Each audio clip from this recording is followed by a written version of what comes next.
everybody. I'm Rabbi Stephanie Shore, and this week we have something really special. I'm going to tell you the story of Purim.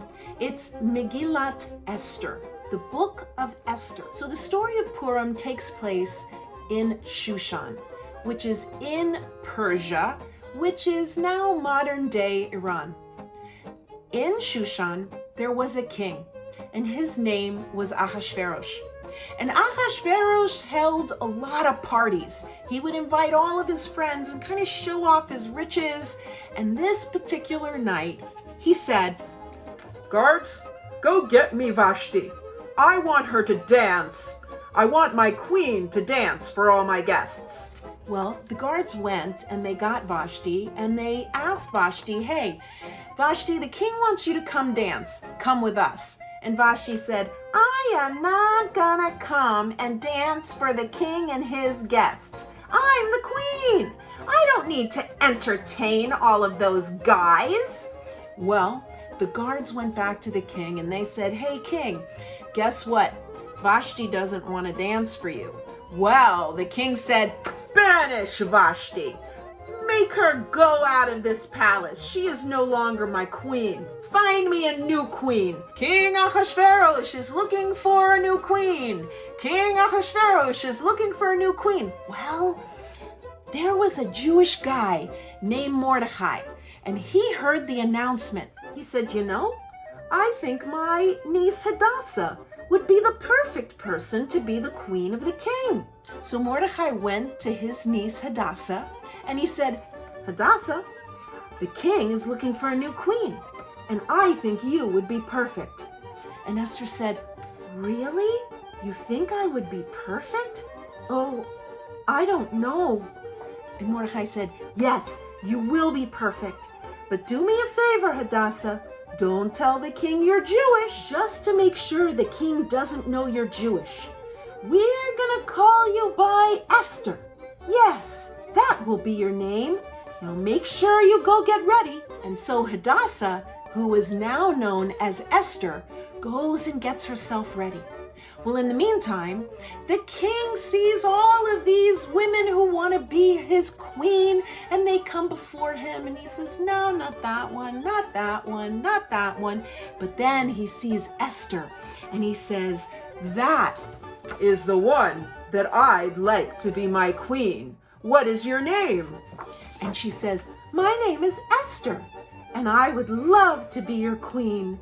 Well, they went off and they were happily married. And also in the town is this really bad guy named Haman. And every time we hear Haman's name, we go boo and we shake our groggers because we want to erase the name of Haman. We don't want even anybody to hear his name. So every time we say Haman, boo, everybody boos. Now, Haman, who was the second in command, goes to the king and he says, "King, these Jews in the town, they're really causing some problems. I think that they should all bow down to me to show respect to you, the king. The townspeople should bow." And the king says, "Okay, I think that that's a good idea, Haman. Go, make it happen."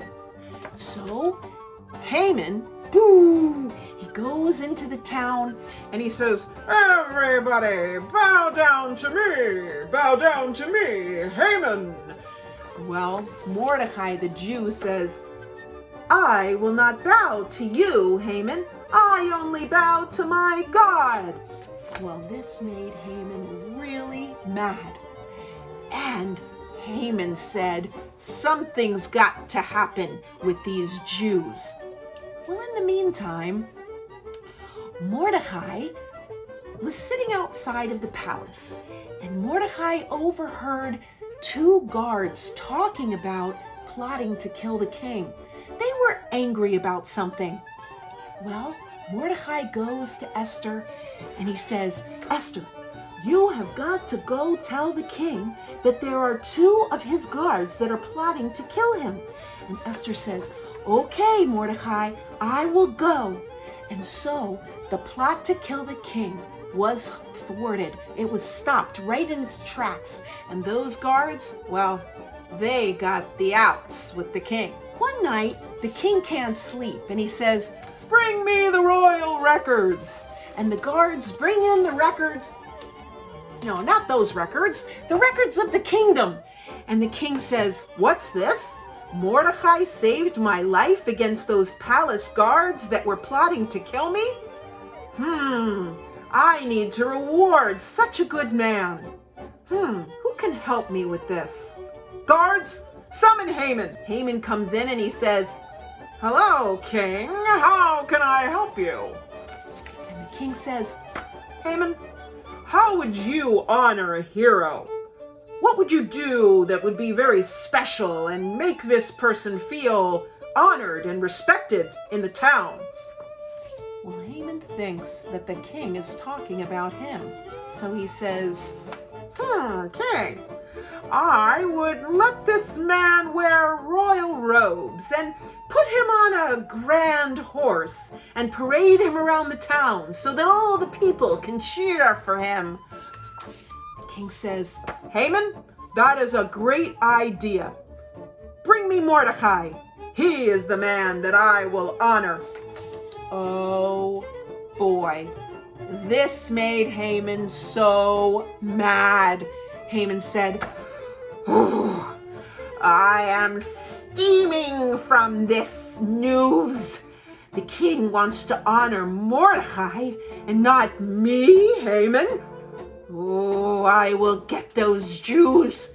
I'm going to plan something where I can kill all the Jews.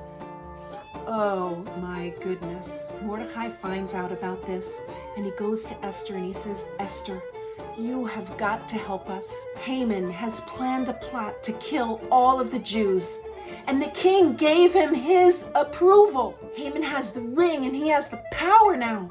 You've got to do something. And Esther says, Oh, my uncle Mordecai, I will try. But if I tell the king that I'm Jewish, I could die too. and Mordecai says, Esther, you must tell the king for the sake of all your people. So Esther thinks and she plans a banquet and she invites the king and Haman. And at the banquet, Esther says to the king, My king, I must tell you something. Haman has planned an evil plot to kill all the Jews in the town. If he kills all the Jews, he must kill me because I am Jewish. And the whole banquet stopped in their tracks, and the king said, You, Jewish? This will not be. I love you, my Esther, and Haman will not carry out this plot. Guards, bring me Haman. And so the guards bring him Haman, and the king says to Haman, Haman, you will be hung on the gallows that you made to hang Mordecai. and Haman says, No, not me, king. Please don't do this to me. and the king says, Guards, take him away. and the guards take Haman away. Well, this is cause for a great celebration. The Jews of Shushan celebrate because they survived the evil plan of Haman. And once again, the Jews are victorious. And so we have the holiday of Purim, where we dress up and we eat Hamantaschen, the three-cornered cookie that's kind of like Haman's hat, to make fun of him. Oh, it's a great holiday, and we do all kinds of fun things and sing songs and celebrate.